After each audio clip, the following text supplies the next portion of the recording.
Salut Bruno. Ouais, salut David. Bon alors rappelle-nous depuis combien de temps tu as entamé ton combat contre les banques et contre les SG en particulier? Ouais, ça va faire 2 ans dans un mois que j'ai entamé ce combat. Bon, tu es d'abord resté à Lyon un bon moment et puis après tu es allé à Paris. Dis-moi, est-ce que tu as retenu quelque chose de positif de Paris? Pourquoi tu es allé à Paris et est-ce que tu as retenu quelque chose de positif? Si tu veux, moi je suis resté 1 an saussonné devant la banque. Ils m'ont signé 2 fois en référé pour me faire partir, donc ils ont perdu le procès. Donc je dis, j'ai monté directement au siège de la Société Générale à Paris. Je suis resté 10 mois à Paris. Après, bon, les actions positives, oui, j'en ai eu, j'ai eu beaucoup de soutien.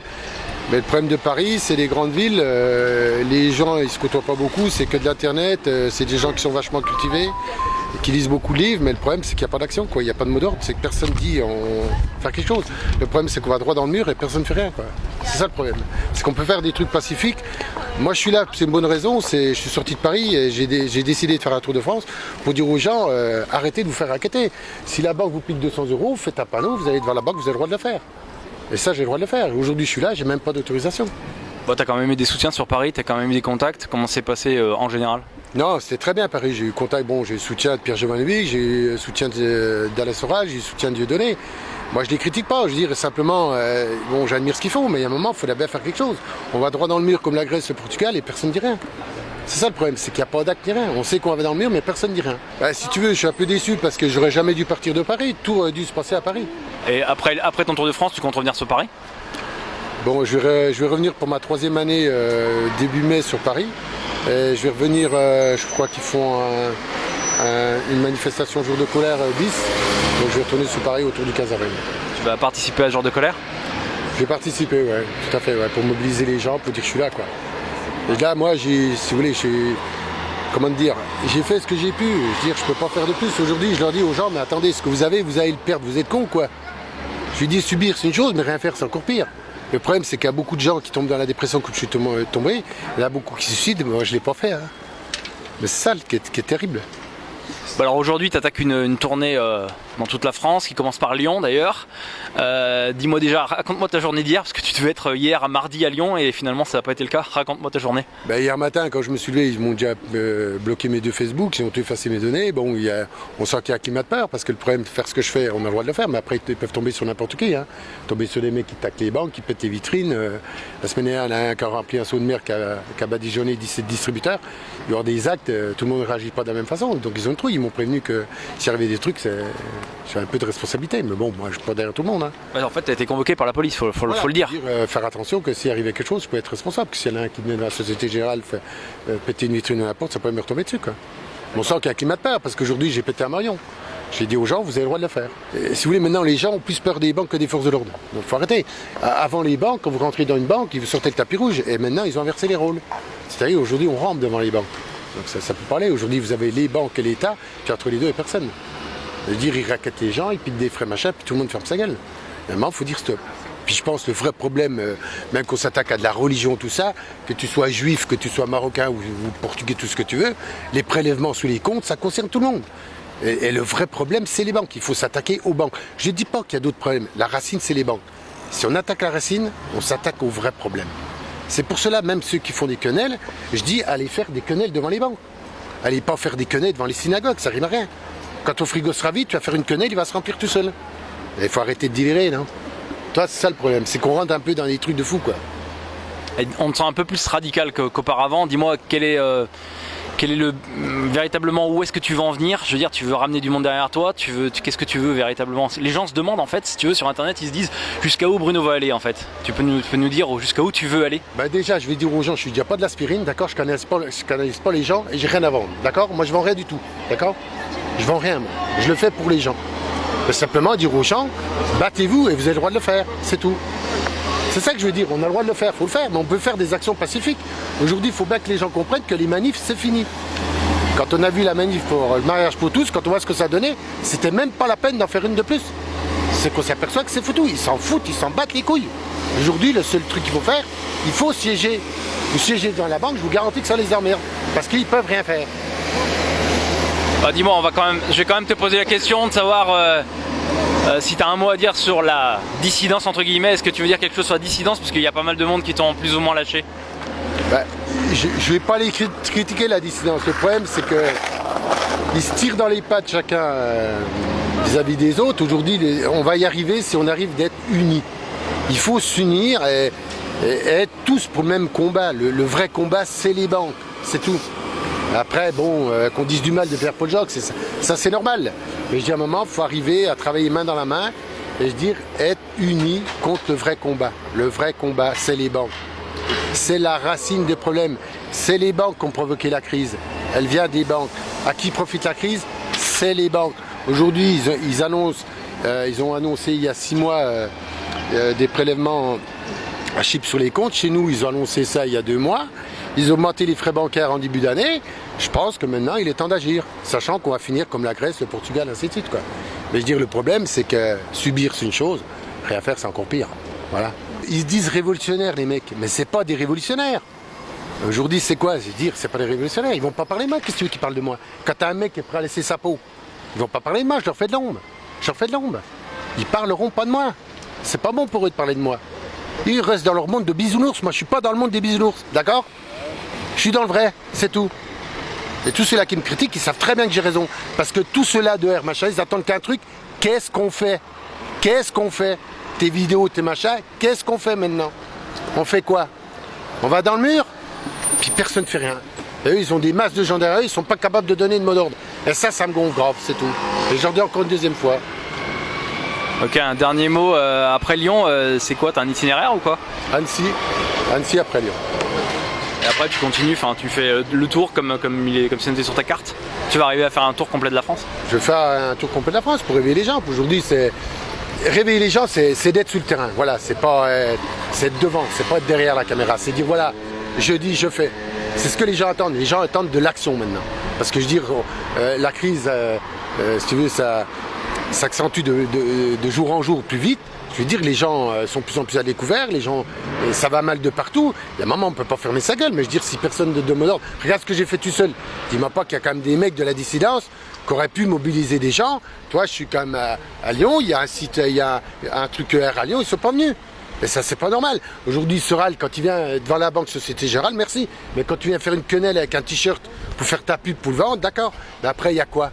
Qu'est-ce qu'il y a après? C'est tout. Ça reste du business, c'est tout. C'est pas sympa, c'est tout. C'est pas sympa. Un dernier mot, parce que je crois que tu as un gros soutien de la part des Bretons. Tu vas aller passer plusieurs semaines en Bretagne. Ouais, mais ça va être très très chaud quand je vais en Bretagne. Moi, ils m'attendent encore. Ah, ils sont prêts à bouger là-bas? Ils sont prêts à bouger. Ouais. Ok, je te remercie, Bruno. C'est moi qui te remercie. Ok, on est avec les soutiens de Bruno Boulefcade. Aujourd'hui, vous êtes assez nombreux. Il doit y avoir une petite dizaine de personnes quand même. Dis-moi pourquoi tu es là pour soutenir Bruno aujourd'hui? J'étais de passage en fait à Lyon, je suis en train de fédérer différentes personnes, différents collectifs qui cherchent justement à trouver une autre voie, des alternatives.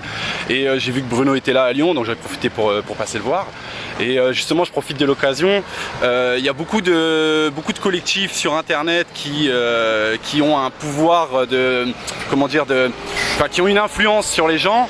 Et ils se cantonnent, à les contenir sans pour autant leur proposer de véritables solutions, leur donner des destinations et leur montrer les alternatives possibles pour essayer de changer la donne, puisqu'en fait dans chaque petite action de tous les jours on peut vraiment transformer ce monde. Alors d'aujourd'hui le système économique c'est la plaie de la civilisation, il faut essayer de trouver une alternative. S'il faut faire du black, vous gênez pas. S'il faut essayer de rendre service aux voisins, de se filer des poires, des pommes, et ainsi de suite, peu importe la possibilité, il faut essayer de suggérer ces idées là quoi. Donc je passe le message vite fait à tous ces leaders, si c'est possible, qu'ils essaient de donner des alternatives possibles de tous les jours, de comment changer ce monde, même si on a son logement et qu'on n'a pas envie de perdre son boulot et tout ça quoi. Voilà. On a déjà quand même des collectifs et des gens qui font ce genre de boulot. Et tu vois, Étienne Chouard par exemple. Ah oui, Étienne Chouard. Il y a aussi Article 3 aussi, donc c'est Patrice Camille Desmoulins, tu dois connaître je crois. Article 3, donc c'est pour le référendum d'initiative citoyenne.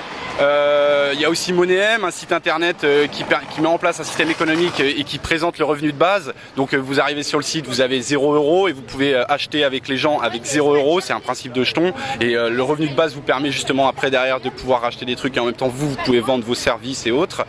Et c'est ces choses-là qui sont pas suffisamment mis en avant justement par les gros collectifs. Je pense à ER, désolé c'est le plus gros et c'est celui qui est le plus connu je dirais en France. Et ces choses-là, faut qu'elles soient nommées, il faut faire du matraquage cérébral quoi. quoi. Heureusement que les médias alternatifs sont là pour présenter justement aux gens ces alternatives qui existent, comme tu viens de le dire, et qu'il faut présenter tous les jours, pour que les gens n'oublient pas que le monde change et il faut ouvrir les yeux pour ça, quoi. Dis-moi, ça fait combien de temps que tu le soutiens en fait? Ça fait combien de temps que tu as connu son combat et comment tu l'as connu? Je répète aussi mon acolyte, c'est grâce à l'agence Info Libre aussi. Donc oui, grâce à la dissidence entre guillemets, voilà, grâce aussi à Égalité et Réconciliation quand même, et d'autres sites entre autres, comme le site aussi le Livre Penseur de Salim Naïbi aussi, on est beaucoup informés aussi grâce à ces sites. Malheureusement aujourd'hui ils ne sont pas là. Le problème c'est que voilà, ça a été aussi un petit phénomène de pub. On a parlé de lui, aujourd'hui on n'en parle plus. Alors qu'il continue son combat et c'est le seul à faire ça, et j'ai l'impression que ça va partir aux oubliettes et que j'aimerais pas que ça arrive. Donc voilà, faut se réveiller, et voilà, subir c'est une chose, mais rien faire c'est encore pire. Alors dis-moi, toi tu es venu, tu soutiens Bruno Boulevka, tu es venu le chercher à la gare, tu l'as amené, tu organises un petit peu tout ça, comment ça se passe? Alors voilà, j'ai rencontré pour la première fois Bruno il y a un an jour pour jour sur Paris. J'avais connu son affaire il y a à peu près 2 ans via le blog de Pierre Jovanovic. Donc depuis je m'informe, j'ai suivi un peu ses périples et son aventure, notamment à Paris, à Haussmann du coup, grâce aussi à l'agence Info Libre qui était l'ancien nom agence Info Libre, voilà, que j'apprécie beaucoup. Et du coup je suis tombé sur une vidéo de lui où voilà, 2 ans de siège devant une banque, il était vraiment fatigué. Et une vidéo presque de tristesse en fait, en disant là je vais péter un cap. Et du coup je me suis décidé à l'appeler. J'ai vu qu'il prévoyait de faire une tournée à travers la France, qui est une bonne idée puisqu'il a énormément de soutien à travers la France. Et du coup j'ai eu l'idée de le rappeler. Et on s'est organisé donc avec d'autres personnes. On est en train de se mailler avec des personnes d'autres villes, Annecy, Valence, Saint-Étienne, la Bretagne, Toulouse, pour organiser un Tour de France pour Bruno, qui a le droit, qui avait fait des dépôts en préfecture, notamment à Paris, pour siéger devant la banque, de faire un Tour de France pour pouvoir dénoncer le système bancaire et le problème qu'il a eu notamment avec la Société Générale qui a ruiné son entreprise. Et on a pas mal de monde qui est venu aujourd'hui. Il y a eu des relais par Facebook, par quelques groupes dissidents. Il est un petit peu triste parce que certains groupes n'ont pas été très présents. En même temps, à leur décharge, je pourrais dire qu'il devait venir hier, mais il a eu des contretemps avec la police, juste, il l'a dit tout à l'heure, pour pouvoir ils nous mettent un peu la pression pour pas qu'il y ait de dérapage qui est compréhensible. Donc au niveau organisation, c'est pas évident. Donc on peut comprendre que certains groupes dissidents n'aient pas pu être prêts à temps parce que ça s'est fait un petit peu rapidement pour la première ville de son Tour de France. Donc voilà, donc il tenait à remercier de toute façon tous les gens qui ont pu être actifs pour faire connaître son combat. Et voilà, si d'autres groupes, que je ne citerai pas, mais différents groupes dissidents pouvaient renforcer les choses, renforcer son combat, parce qu'il va passer dans chaque ville, ce serait une bonne chose. Pourquoi tu es venu soutenir Bruno aujourd'hui? Alors parce que je pense que le combat de Bruno est en première garde de la révolution à venir. Pour l'instant on est avec des panneaux, mais si la Banque fédérale américaine se casse la gueule, on sera avec des fourches, ce que j'espère. Et c'est pour ça qu'il faut soutenir Bruno par tous les moyens, parce que il nous montre la voie vers notre libération, voilà. À ton avis, est-ce que le système bancaire américain, européen et français va tenir encore longtemps? Moi je lui donne, au vu des analyses sérieuses, pas plus de 2 ans à tenir en fait, parce que comme on sait que l'économie n'est basée sur du vent, sur rien du tout, et ben du vent face à du vent, et ben ça fait que du vent. Donc voilà, avant de devenir comme des Bruno, faut qu'on se réveille, et j'appelle tout le peuple de France à se réveiller, voilà. Vive Agence Info Libre et vive la dissidence, voilà.